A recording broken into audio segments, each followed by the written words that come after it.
Good morning viewers, কেয়া কি স্বপ্নে চ্যানেলে সবাইকে স্বাগত জানাচ্ছি। ভালো লাগলে আমার চ্যানেলটি সাবস্ক্রাইব করবেন। শুরু করছি গল্প হলেও সত্যি।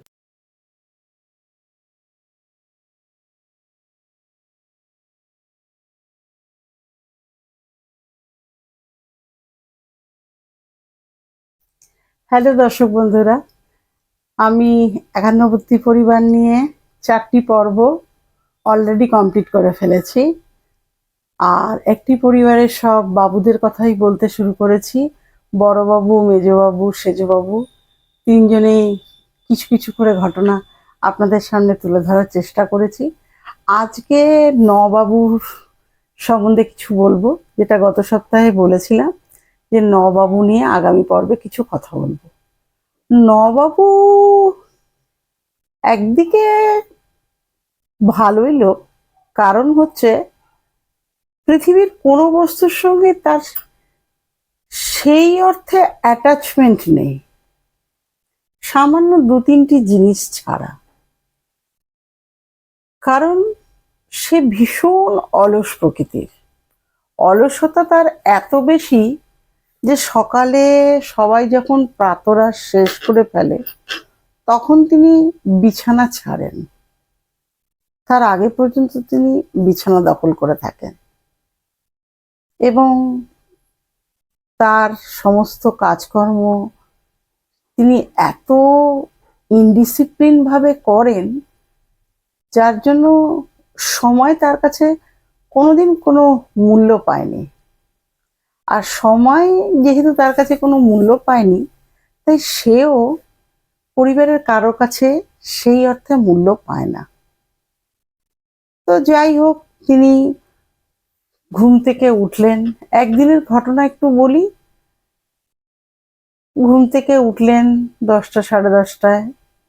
তারপরে উনি প্রাতরাশ করে স্নান করে নীলা পাঞ্জাবি পায়জামা পরে উনি কাপড়ের দোকানের উদ্দেশ্যে রওনা দিলেন।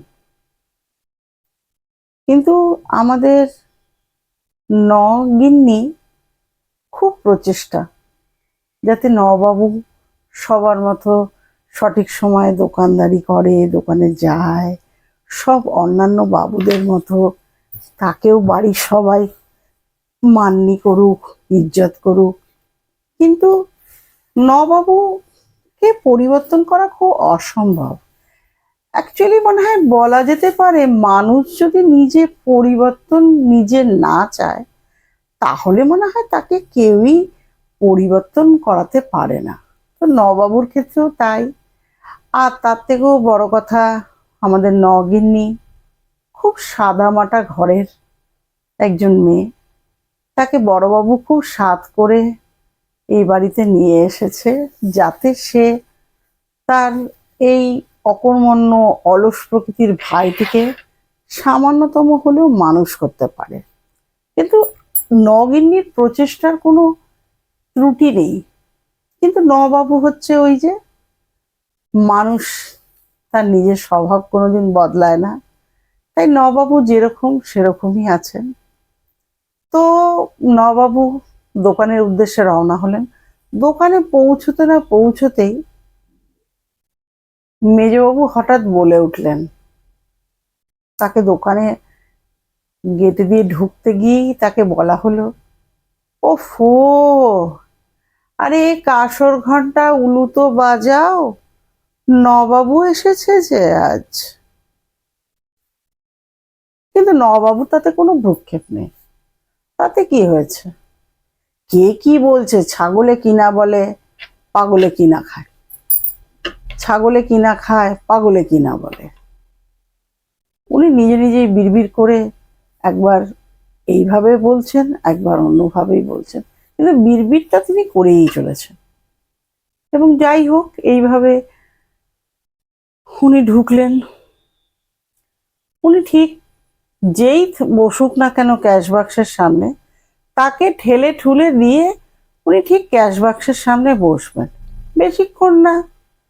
অন্যান্য ভাইরা সবাই জানে তার আচার আচরণ, কারণ সে দোকানে খুব বেশিক্ষণের অতিথি নন, দোকানদারি উনি করতে আসেননি। উনি এসেছেন, তার ভাড়ারে হয়তো কিছু টান পড়েছে পয়সা, তাই উনি এসেছেন আজকে। এবং ওনার নিশ্চয়ই কোনো নতুন জামা কাপড়ের প্রয়োজন আছে, হয়তো যত তার জামা কাপড় আছে সেগুলো আজকাল তার আর পছন্দ হচ্ছে না। তাই উনি দুটো ব্যাপারই আসেন, জামা কাপড়ের যখন ওনার নতুন কিছু কেনার ইচ্ছে হয়, বানানোর কিছু ইচ্ছে হয়, তখন উনি আসেন। আর যখন ওনার হাত খরচের কিছু টান পড়ে তখন আসেন। তো যাই হোক, এইরকম ভাবেই তার জীবনযাত্রা চলে। সে দুপুরের খাবারও কারোর সাথে বসে খেতে পারে না, অন্যান্য ভাইরা যখন একসঙ্গে বসে খায়, কারণ সে ভীষণ ইনডিসিপ্লিন। শুধু ইনডিসিপ্লিনে নন, এবং তার জন্য তিনি না অনুতপ্ত না লজ্জিত।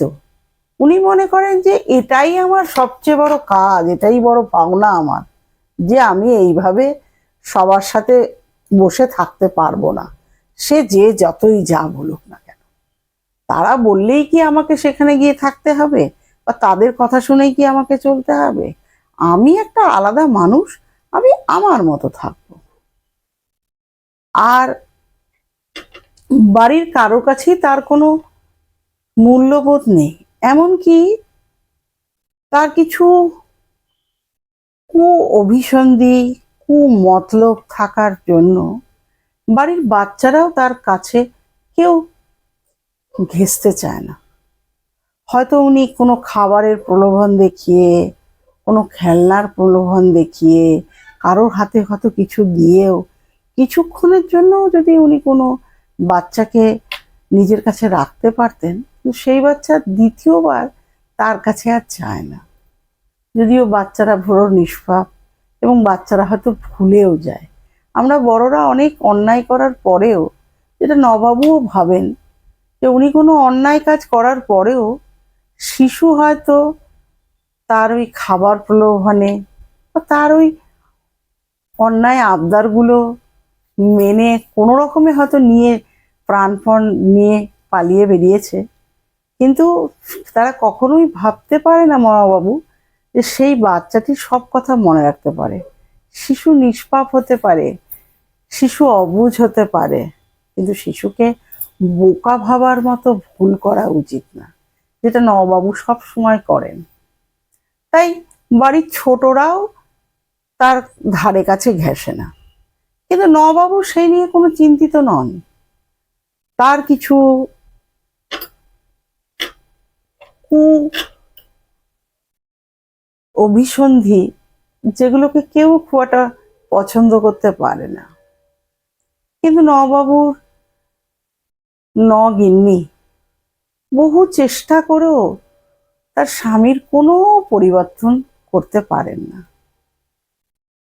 এবং নগিন্নি এটাও খুব ভয় পান তার নিজের ছেলে মেয়ের সম্পর্কে, যে বাবা যদি কোনোদিন তাদের সাথেও কিছু অন্যায় আবদার করে ফেলে, তাতে তো বাবা ছেলে মেয়ের কাছেই ছোট হয়ে যাবে। সেটা সেই জ্ঞানটা নগিন্নির খুব আছে। কিন্তু নগিন্নি বড় নিরুপায়, বড় নিরস্ত্র, খুব সাধারণ ঘরের মেয়ে। যে এ বাড়িতে নগিন্নির মূল্যবোধটা খুব কম, কারণ বাকি বউরা প্রত্যেকেরই একটা বড় বাড়ি থেকে আসা দম্ভ কাজ করে, কিন্তু নগিন্নি সেটা নেই। নগিন্নি খুব সাধারণ বাড়ির মেয়ে। উপরে তার স্বামী দেবতাটি একেবারেই অপদার্থ যাকে বলা চলে, নিজ মর্জির মালিক, কারো কথা শোনেও না, আর কারো কথা শুনে চলার মতো মানসিকতাও রাখে না। যাই হোক, আমাদের নবাবু এই রকম ধরনেরই লোক। কিন্তু নবাবুর একটি খুব ভালো গুণ আছে। সেই গুণটি হচ্ছে যে নবাবু ভীষণ ছন্দ মিলিয়ে মিলিয়ে কথা বলতে পারেন। যেহেতু উনি খুব অলসভাবে নিজের জীবনযাত্রা পালন করেন, তাই জন্য খুব ছন্দ মিলিয়ে মিলিয়ে উনি কথা বলেন। কোনো সময় ছন্দবিহীন তাকে দেখতে পাওয়া যায় না। যখনই তাকে কিছু প্রশ্ন করা হয়, তিনি ছন্দ মিলিয়ে উত্তর দেন। কি না বাবু, আজ বুঝি দোকানে যাওয়া হয়েছে? না না, দোকানে শুধু উঁকি ঝুঁকি মারা হয়েছে। ভাড়ারে টান, তাই নবাবু দোকানে যান। দোকানের ক্যাশ বাক্স করে খালি, নবাবু মুচকি হেসে বলে, এবার আমি চলি। নবাবু অত্যন্ত বদমেজাজি। তার যদি পান থেকে চুন খসে যায়, তাহলে সে বাড়ির সবকিছু লণ্ডভণ্ড করে দেয়। খাবার পাতে বসেও সে খাবারের থালা ছুঁড়ে ফেলে দেয়, এবং সে গিয়ে বড় উঠোনে গিয়ে গড়াগড়ি খায়, আর কাঁসার থালার প্রচুর আওয়াজ হয়। কিন্তু তাতে তার কোনো কিছু এসে যায় না। শান্ত হয়ে গেলে, যখন তার রাগ, চণ্ডাল তার রাগ, সে ভাঙচুরেই ব্যস্ত হয়ে ওঠে। তার মা হাজার, বড় গিন্নিমা হাজার চিৎকার করলেও কিছু হয় না। নগিন্নি তো কিছু বলতেই পারে না, কারণ নগিন্নি তো তার কাছে সব বিষয়ে অত্যন্ত ছোট। নগিন্নি আর কি বলবে। এই হচ্ছে নবাবুর চরিত্র। তাই নবাবুর এই চরিত্রকে ব্যাখ্যা করার পরে এটুকুই বলা যেতে পারে যে মানুষের জীবনটাই যেন কেমন। তাই নগিন্নির জন্য খুব কষ্ট হয়।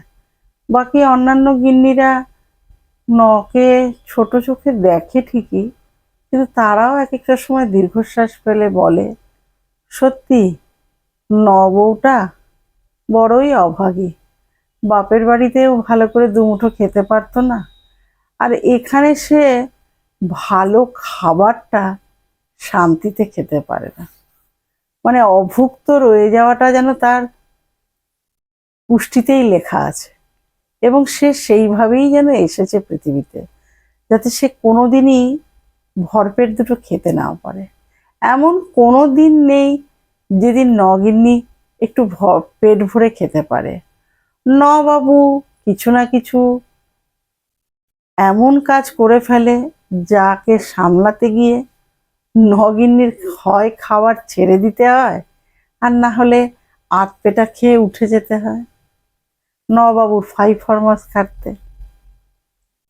কিন্তু নগিন্নি মুখে কোনো রাগ কাটে না। তার চেহারার মধ্যে এত উদাসীনতা যে যা দেখলে বুঝতেই পারা যায় না যে নগিন্নি খুশি না নগিন্নি অসুখী। কারণ নগিন্নি একটা কথাও কারোর সামনে কোনো দিন মন খুলে বলতে পারে না। সে বড় ভীত, বড় সন্ত্রস্ত থাকে। তার ছেলে মেয়েদেরকে সে তার যতটুকু বিদ্যা আছে সেই দিয়ে সে তার ছেলে মেয়েদেরকে বড় করার চেষ্টা করছে, এবং প্রতিনিয়ত সে তার নিজের সঙ্গে যুদ্ধ করে চলেছে, যাতে সে একটু শান্তির আলো দেখতে পায়।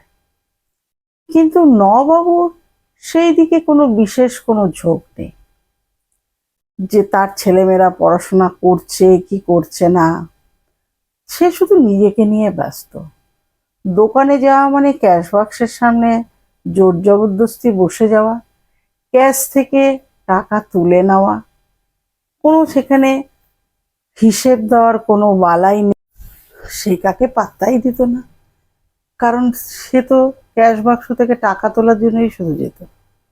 আর নতুন যদি কোনো ভালো মখমলের কাপড় বিক্রির জন্য কেনা হতো, তো সবার আগে তিনি সেটি নিয়ে তার পছন্দ মতো কোনো পাঞ্জাবি বানিয়ে ফেলতেন। তাতে কেউ কিছু বললে উনি গ্রাহ্যই করতেন না। কিন্তু দিনে দিনে এই তার এই অন্যায় আবদার অত্যাচার এগুলো সবার গা সওয়া হয়ে গেছিল। তাই তাকে নিয়ে কেউ বিশেষ আর ওয়ারিড ছিল না। কারণ কি, সবাই জানতো যে কিছু তাকে ভালো কথা বলতে গেলে সেটা ভালো তো থাকবেই না, বরং আরো বেশি পরিমাণে সেটা খারাপ পরিস্থিতির সম্মুখীন হয়ে যেতে হবে, এবং তাতে বাড়ির শান্ত পরিবেশকে অনেক অশান্ত করে দেবে। তাই সবাই মোটামুটি এটা সয়ে গেছে সবার কাছে। আর নবাবুর কাছে খুব একটা কেউ ঘেঁষতে চাইতো না, কেউই তার সাথে খুব একটা বিশেষ কথা বলতো না। বাচ্চাদের কথা তো আগেই বলেছি, তারা কেউ সামনে যেতেই চায় না। বাড়ির অন্যান্য তার দাদারা বা ভাই কেউই তার সঙ্গে ভালো মুখে কোনোদিন কথা বলতো না। তা নিয়ে নবাবুর কিন্তু কোনো বিশেষ হেলদোল ছিল না। সে এটাই ভাবতো যে আমি তো আমারটা সবকিছু পেয়ে যাচ্ছি, আমি যাতে নিজেকে সন্তুষ্ট রাখতে পারি আমার সেই কাজটাই করা ভালো। আমি অন্যদের কথা কেন শুনতে যাব, অন্যদের কথা কেন ভাবতে যাব। তবে সব বদ গুণের মধ্যে একটি ভালো গুণও ছিল নবাবু। সে খুব ভালো কীর্তন গাইতে পারত, কিন্তু সেটা তার নিজের ইচ্ছে মতো। যদি সে কখনো মনে করত যে সে কীর্তন গাইবে, বা তার মনে একটু আনন্দের জোয়ার আসতো, তখন সে নিজের ঘরে বসে কীর্তন সাধনা শুরু করত। সেই কীর্তন সাধনা শুরু করাতে তার বাড়ির ছেলে মেয়েদের পড়াশোনার অনেক ব্যাঘাত ঘটতো, কিন্তু তাকে সেটা বলা চলতো না। তবে তার খুব সুমধুর কণ্ঠে কীর্তন সবাইকে বড় মোহিত করে তুলত। তাই কেউ তাকে কীর্তন গাইলে তাকে আর কেউ খুব একটা বিশেষ কিছু কটূক্তি করতে আসতো না। যদিও তাদের বাড়ির ছেলে মেয়েদের পড়াশোনার বড় ব্যাঘাত ঘটতো, কিন্তু তবুও কেউ কিছু বলতে আসতো না। নিজেদের ঘরের দরজা জানলাগুলো বন্ধ করে যেত, যাতে কীর্তনের আওয়াজটা একটু শুনতেও পাওয়া যায় আর বাচ্চাদের পড়াশোনার কোনো বিঘ্ন না ঘটে। এই ছিল আমাদের নবাবুর চরিত্র। কিন্তু নবাবু কখনোই কিন্তু তার চরিত্র নিয়ে, তার আচার আচরণ নিয়ে লজ্জিত বা অনুতপ্ত ছিল না। কারণ সে মনে করত সে যেটা করছে সেটাই ঠিক। কিন্তু সমস্ত তার এই বদগুণের জন্য সব দিক থেকে বড় কটু কথা শুনতে হতো নগেন্নিকে, যেটা বড় কষ্টের। কিন্তু নগেন্নির মুখে একটা ম্লান হাসি সব সময় লেগে থাকত। যে কেউ নগেন্নিকে কোনো কটু কথা বলতেন, নগেন্নি মুখ দিয়ে একটাও রা করতেন না। উল্টে উনি তার কথা যাতে তাকে অসম্মান না করা হয়, তাই যে যখন তাকে যে ধরনের ভাষায় কথা বলতো মাথা পেতে সব কথা শুনতেন। কিন্তু সে নিয়ে কোনোদিন ক্ষোভ প্রকাশ করতেন না, কোনোদিন প্রতিবাদ করতেন না, যেটা নগিন্নির বড় ছেলে রমেশের একদম পছন্দ ছিল না। তার বাবা যে একটা অপদার্থ ছিল সেটা সে বুঝতে পারত, কিন্তু তার মা যে বড় অসহায়, তার মা যে বড় দুঃখী, সেই বেদনাটা তাকে বড় তাড়িয়ে বেড়াতো। সে মাকে বলতো, তোমায় যে জেঠিরা এত যে কটূক্তি শোনায়, তোমার একটু কষ্ট হয় না মা? নগেন্নি বলতো, কি হয়েছে, ওরা তো আমার নিজের লোক। অন্যায় হয়তো করেছি কিছু, ভুল হয়তো করেছি কিছু, ওরা আমার বড়, তাই ওরা আমাকে একটু বলে, তাতে কি হয়েছে? সবাই তো আর একরকমের হয় না। বড়দি তো আমাকে কত ভালোবাসে, বড়দি যেদিন একটু সময় পায় আমার চুল বেঁধে দেয়, আমাকে বলে যে হ্যাঁ রে, ন মাঝে মাঝে তো চুলে একটু নিজেও তেল দিতে পারিস, তোর এত ভালো ঘন কালো কুচকুচে চুল, কিন্তু একটুকু যত্ন করিস না কেন রে? একটু তো ভালো থাকতে পারিস। তাহলে বল রমেশ, ভালো কি এরা বাসে না? এও বাসে। বাকিরা আমাকে বলে বলুক, কিন্তু রমেশ, সে খুব কষ্ট হয় মায়ের সম্পর্কে। কিন্তু নবাবুর সামনে নগেন্নিকে কেউ যা তা বললেও নবাবুর তাতে কিছু আপত্তি টাপত্তি হতো না। নবাবু তাতে বিন্দাস। আর নবাবু সবসময় বড় চঞ্চল। তাই নগিন্নি, উনি যে অনেক দেরিতে ঘুম থেকে উঠতেন, শত চেষ্টাতেও যখন নবাবুকে একটু পাঞ্চুয়ালিটির মধ্যে আনতে পারলেন না, তো নগিন্নি সেই নিয়ে খুব একটা দুঃখিত বা অনুতপ্ত হতেন না। মনে মনে ভাবতেন হয়তো এটাই আমাদের জীবনের সবচেয়ে বড় প্লাস পয়েন্ট, যাতে নবাবু একটু ভোরের দিকে ঘুমিয়েই থাকে, বেলা পর্যন্ত ঘুমিয়েই থাকে। ভোরে তো তাকে পাওয়াই যাবে না। সেই ফাঁকে নগিন্নি অনেক সংসারের কাজ সেরে ফেলত, যে কাজের জন্য তাকে আর কারোর উপরে নির্ভরশীল হয়ে থাকতে হতো না। নগিন্নি বড় কর্মঠ ছিল। তো নবাবু, এই আমাদের নবাবুর চরিত্র, যাকে একান্নবর্তী পরিবার বলে হয়তো তার বিয়ে হয়েছে, তার সংসার হয়েছে, এবং সে দিব্য খুশ মেজাজে তার পুরো জীবনটা কাটিয়ে দিতে পারেছে। কিন্তু একান্নবর্তী পরিবার যদি না হতো, এই সংসারটাকে টিকে থাকতে পারতো, বা এই সংসারটাকে চলতে পারতো না। কিন্তু একান্নবর্তী পরিবার বলে সেটা সম্ভব ছিল। আজকে নবাবু সম্পর্কে বললাম, এবার আগামী পর্বে একটু ছোটবাবুর সম্পর্কে কথা বলবো। আর তারপরে আমাদের বড়বাবু যে বিষবৃক্ষের জন্ম দিয়েছে, এবং তার যে বিষবৃক্ষের ফলে তার যে করুণ পরিণতি হবে, সেই সম্পর্কে অল্প অল্প করে জানবো।